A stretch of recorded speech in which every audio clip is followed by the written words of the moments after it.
Hey everyone, so today I want to talk about the concept of multicollinearity and how this can affect our regression model when predicting stock returns. And so, what is multicollinearity? It's when we have two or more independent variables are highly correlated. And the problem with this, the consequences are that we have regression coefficients, our estimates on those will become imprecise, they'll become unreliable and biased. What happens is the standard errors are inflated. Therefore, the t-test may fail even when the f-test is very significant. And so we can detect this by looking at our r-squared, and we may see that we have a very high r-squared with our model and a very significant f-test, but we have insignificant t-statistics. The second way we can do this is we can also look at the pairwise correlations amongst the independent variables, meaning we'll look at the correlations amongst these. And if they're very highly correlated, that could be a sign of detecting that we have some type of multicollinearity. We usually can detect it if we have a high r-squared, significant f-test, but we have insignificant t-stats. So in this video, we're going to actually look and see and do a little example of multicollinearity with our original model. And remember, we were regressing the ARC returns on the Russell growth and the Russell value indexes. And those were two independent variables. We're going to add another variable now. And if you look here, if you've seen my other videos, all I've done here is I've just pulled some data from Yahoo. This is the S&P 500 index, GSBC ticker. And this is daily prices. I've resampled it, so it's monthly data. And then I found the monthly return. And I'm going to take the adjusted close column here and just join it to our original data frame here.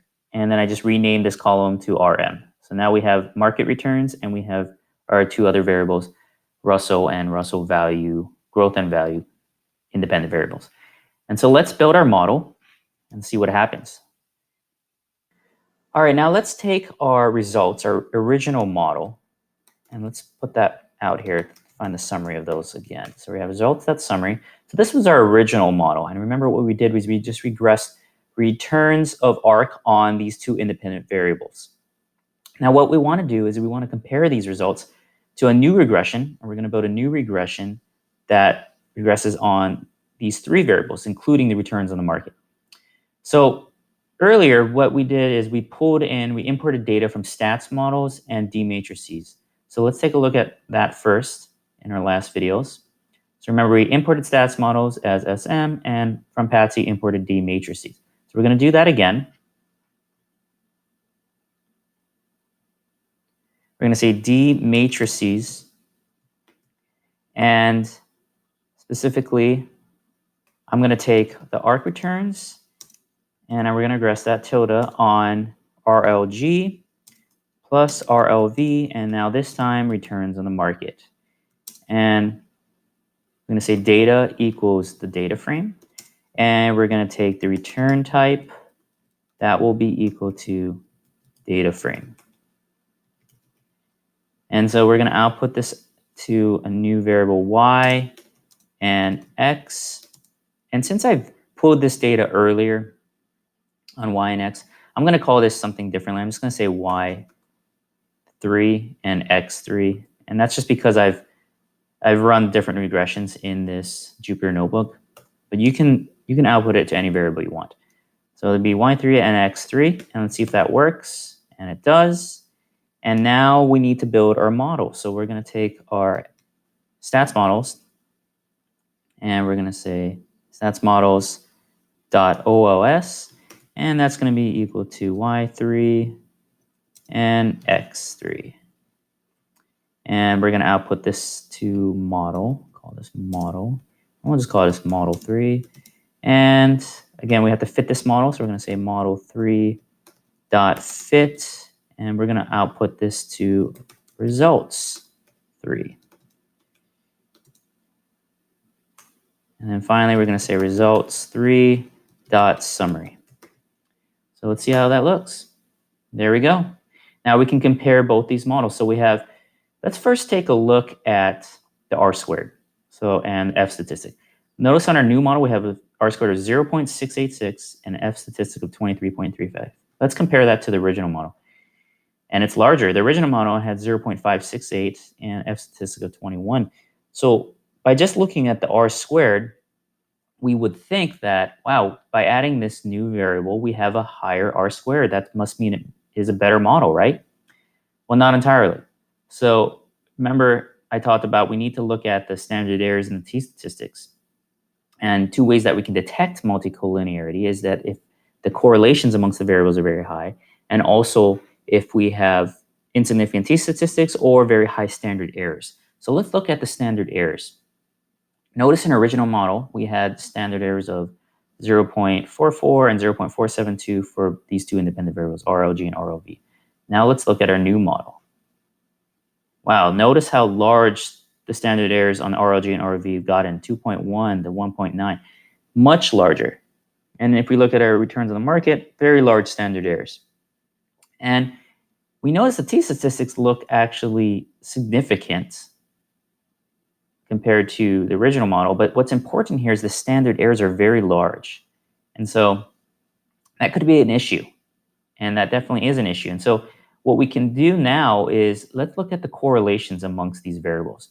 So what we can do is we can import something called scatter plot. So we're gonna say import pandas dot plotting.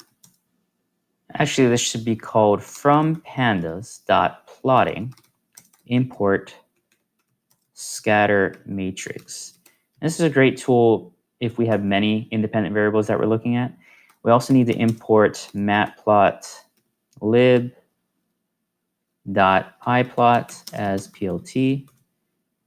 And finally, what we can do is we can just take our scatter plot or scatter matrix, and we can say df, and we're just going to look at all our variables. So we have our arc returns, we have RLG, RLV, and finally returns in the market. So let's see if this works. We also want to signify a figure size. It should be fig size is equal to, let's say, 10 by 12 or 12 by 10. Let's run that.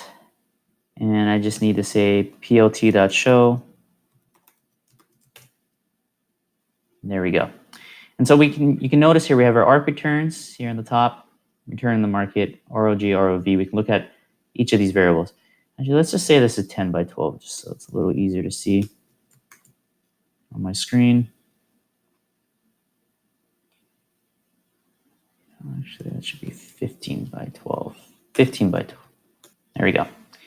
So we have these returns. Notice how if we look at the returns on the market and all these other, how highly correlated they are. It's almost a straight line. So that usually signifies that there could be an issue here. And so again, we can't really be confident about these t-statistics or our coefficients. Remember, we said our coefficients, the estimates are going to become imprecise and unreliable. Our standard errors are going to be inflated. Our t-test may even fail. In this case, they didn't, but we have a high F statistic. So how do we correct for this? Well, it's just as easy as remove it. We just remove this other variable. And if we remove that, we can be more confident in our coefficients and our regression model. And so this is the right regression model we should stick with. So if you like this video, please subscribe. In our next video, we're going to talk more about other violations of regression models. Specifically, we're going to look at serial correlation, which is highly related or very, very much a concern when we're working with time series data. So I'm going to actually do a new regression on time series. So if you like this video again, please subscribe. Till next time, thank you.